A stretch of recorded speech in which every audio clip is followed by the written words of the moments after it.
You can't just say you want it. You can't watch the video and say, I want it as bad as I want to breathe. It's cute to say it. But when it's showtime, when the sun comes up, you've got all the books, you've got all the tapes, you've got all the access. Now it's time to hunt.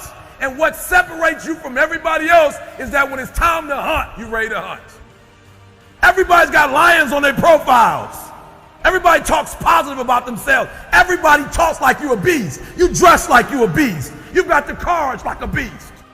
But then when it's time to do what beasts do, you back up. You got to get up and make it happen.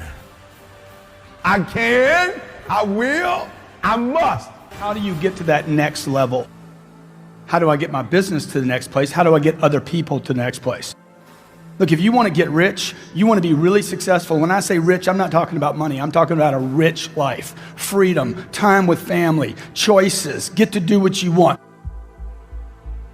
Look, if you want to be in business for yourself and free, you must learn to dominate. You cannot compete.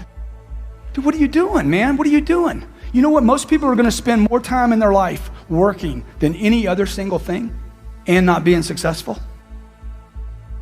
You got to be totally committed. Everybody agree? You got to be completely uncertain. You want $1 million? You want $2 million? You want $5 million? How much money do you want? How much success do you want? How much notoriety do you want? You want a New York Times bestseller? Why can't you have everything? Oh, but I'm 65. So what? Man, Colonel Harlan Sanders made all his money after he was 65 years old. He wasted the first 64 years. If you're not sure of your own value, your own goals, and what you want, the world will never reward you of what you want, your value, and your goals. You need to pressure yourself. You need to cook yourself. You need a necessity level way up here. When I wake up in the morning, I write my goals down. When I go to bed at night, I write my goals down. It's the first thing and the last thing I do every day. I've been doing that for 25 years. Here are 4 steps you must take to create the next level of success in your life. Number 1, you must get attention. You got to get attention. If you got to scream to get it, get it.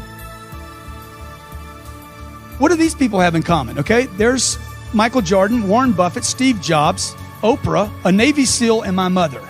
You know what they had in common? This. Greatness has in common immersion. They're immersed completely in their environment. Number 2, they're dedicated, completely dedicated. 3, they have a total commitment.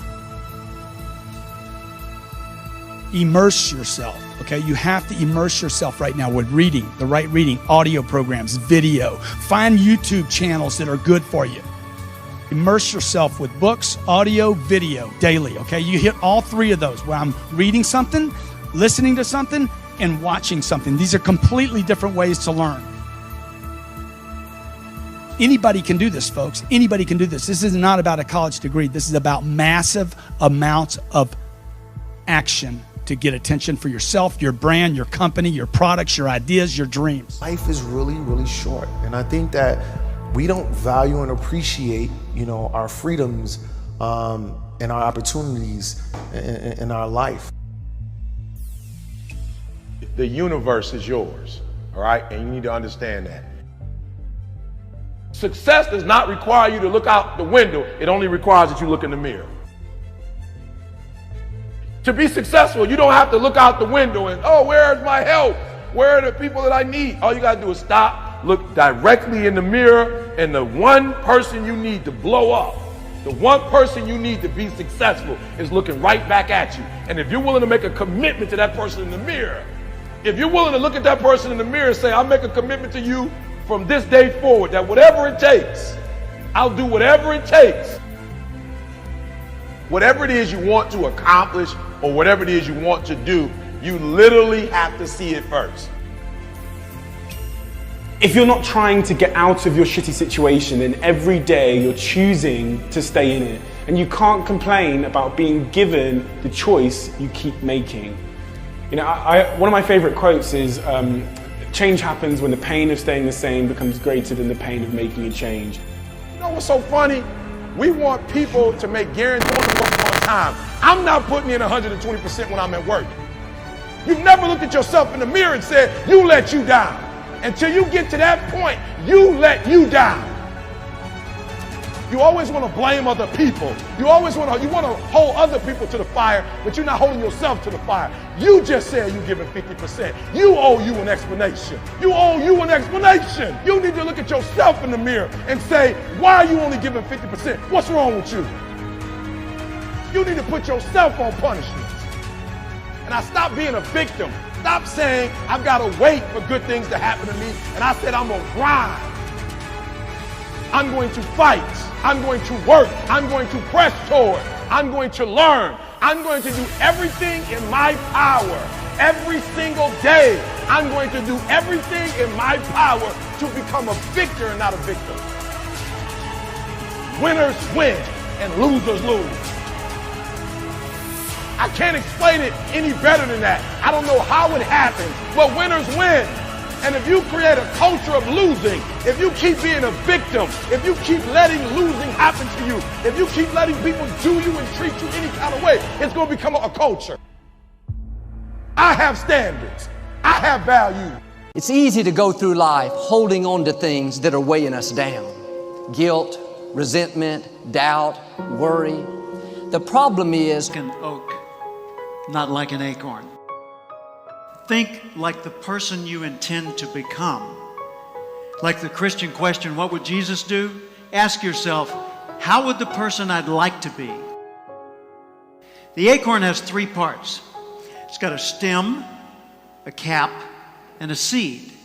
And the stem represents its connection to the past. All the acorns, all the oaks that have ever existed in its line before are encoded in that transfer through that stem, the legacy into this acorn. The cap holds onto the seed until the seed's ready to grow on its own. So the cap represents your coaches, your mentors, your role models, your guides, your parents, your friends, your teachers.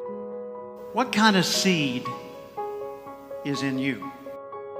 I believe part of our responsibility in life is to find out who we are, to discover ourselves. First off, we need to respect our nature. We need to realize we are part of a continuing chain that carries a legacy and a responsibility. There are many things we can do with our lives, and I think it's our job to find out what those things are and to do them as well as we possibly can so that we're passing along the right imprint for the next generation. So first, we need to respect our nature. Second, we need to know our nature. Take Aristotle's advice, know thyself, but know things about yourself that most people don't discover. For example, know how you're smart, not just how smart you are in comparison to others. In what ways are you smart? Know what you care about. What are the values that motivate your choices? If you will spend 1 extra hour each day studying your chosen field, you'll be a national expert in that field in 5 years or less. So nurture your nature. Figure out, first off, I am valuable. Accept that. I want to know who I am, and I want to know how I operate and how can I understand me better.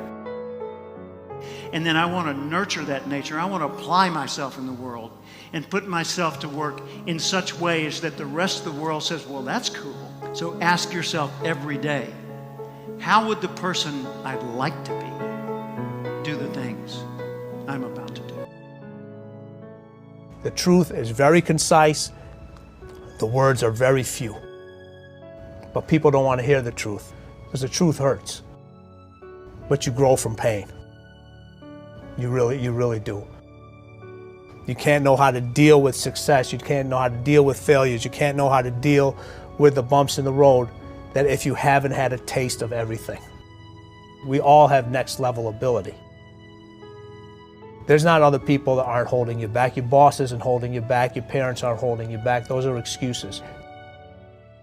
To me, there's no such thing as luck, okay? All luck is preparation meeting opportunity, plain and simple. You have to be ready, prepared for that situation. If you're an employee of this company and the boss puts you into a pressure situation, that's a privilege. He believes in you. you better deliver. Because if you don't, that situation goes to somebody else, and you may never get that opportunity again. Everything matters.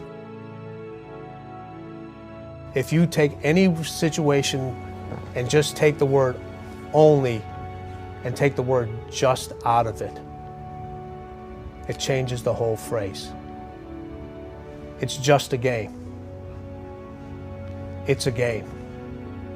It's only a job.